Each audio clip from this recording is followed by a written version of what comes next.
तो दोस्तों अब अच्छी बात यह है कि आप मुझे इंस्टाग्राम पे भी फॉलो कर सकते हैं। नमस्कार दोस्तों, आपका फिर से स्वागत है मेरे इस चैनल पे जिसका नाम है स्टडी लवर्स की पाठशाला। तो दोस्तों मैं आपके साथ में टेंस डिस्कस कर रहा था कल। मैं आपको बता दूं ये टेंस की सीरीज का तीसरा पार्ट है। इससे पहले मैं 2 पार्ट्स अपलोड कर चुका हूं।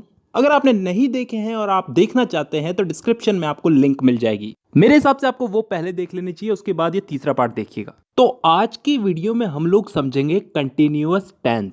कंप्लीट समझा दूंगा, एक भी चीज बाकी नहीं रहेगी, लेकिन इसके बाद आपको प्रैक्टिस की जरूरत पड़ेगी। तो ठीक है, शुरू करते हैं। सबसे पहले तो कंटिन्यूअस शब्द का मतलब समझो।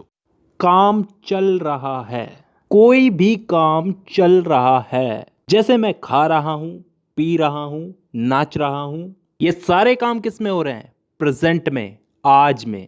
तो इसे किस में गिना जाएगा? प्रेजेंट कंटिन्यूअस में। ठीक है, ये हो गया एक भाग। अब इसी चीज को हम कल पे अप्लाई करते हैं, आने वाले कल पे।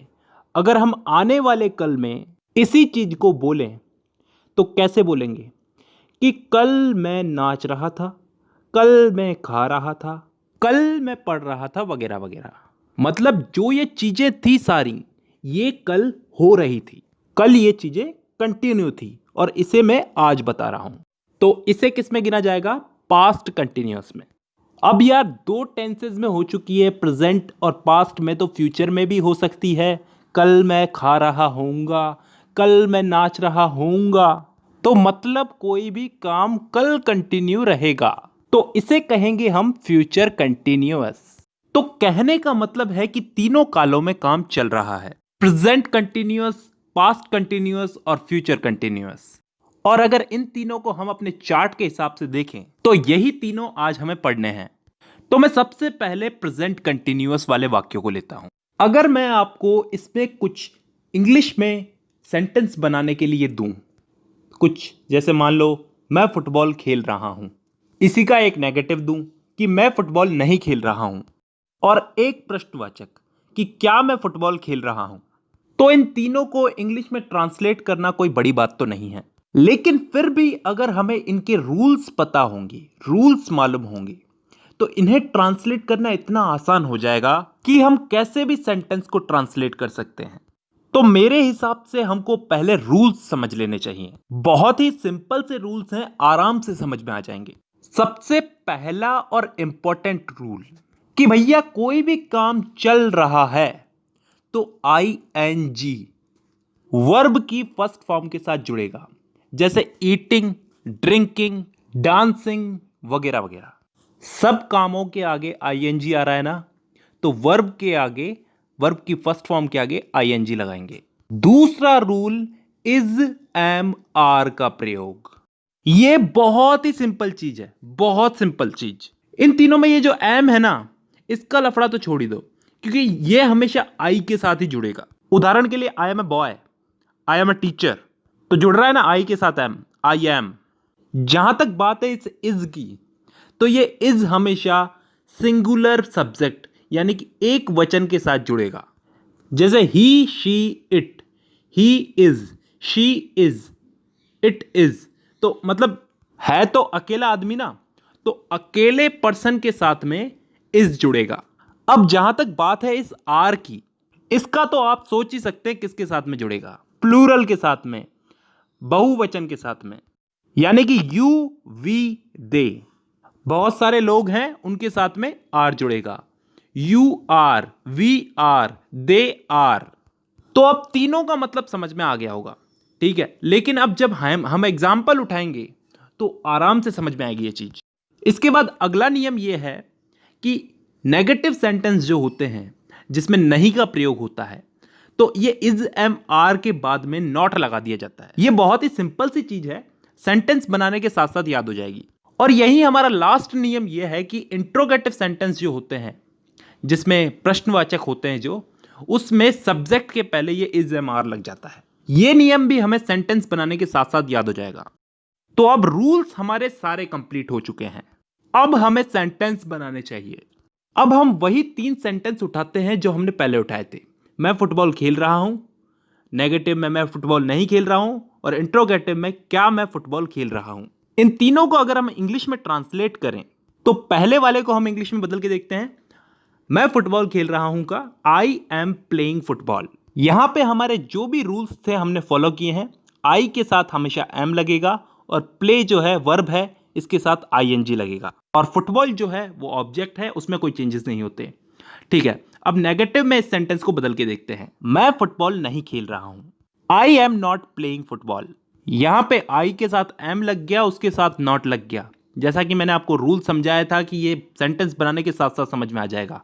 I am not, play verb है, इसके साथ आईएनजी लगा है और फुटबॉल ऑब्जेक्ट।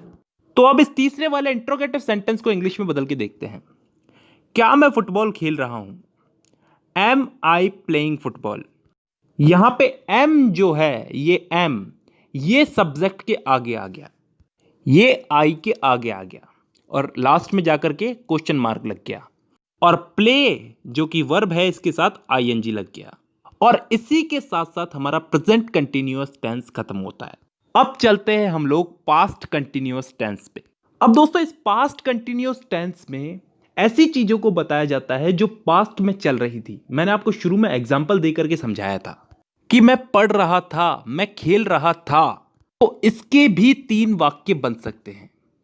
मैं फुटबॉल खेल रहा था, नेगेटिव में मैं फुटबॉल नहीं खेल रहा था और इंट्रोगेटिव में क्या मैं फुटबॉल खेल रहा था। तो इन तीनों को भी इंग्लिश में बदलने के लिए हमें कुछ रूल्स, कुछ इंपॉर्टेंट रूल्स याद रखने पड़ेंगे। तो ठीक है, रूल समझते हैं। रूल नंबर फर्स्ट जो पिछला वाला था कि इसमें वर्ब के आगे, वर्ब की फर्स्ट फॉर्म के आगे आईएनजी लगेगा, जैसे पिछले वाले वाक्यों में लग रहा था डूइंग, ईटिंग, डांसिंग वगैरह वगैरह, तो इसमें भी आईएनजी लगेगा। क्लियर है? ठीक है। Rule number 2, singular subject he, she, it, I, इन सब के साथ में वाज का प्रयोग होगा। उदाहरण के लिए I was dancing, I was eating, I was drinking. वहीं प्लूरल सब्जेक्ट के साथ में यानी कि यू, वी, दे के साथ में वर का प्रयोग होगा। मतलब प्रेजेंट कंटिन्यूअस में हम लोग इज, एम, आर का प्रयोग कर रहे थे और यहां पे पास्ट कंटिन्यूअस में हम वाज वर का प्रयोग कर रहे हैं। इसके अलावा वही 2 सिंपल से रूल, नेगेटिव सेंटेंस में वाज और वर के बाद नॉट लगेगा और दूसरा रूल ये कि इंट्रोगेटिव सेंटेंस में वाज वर सब्जेक्ट के पहले लगेगा।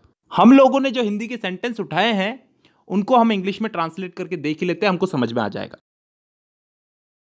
सबसे पहला जो सेंटेंस है, मैं फुटबॉल खेल रहा था, तो इसमें मैं जो है वो सिंगुलर है यानी कि एक वचन है, तो नियम के अनुसार इसके साथ में वाज लगेगा।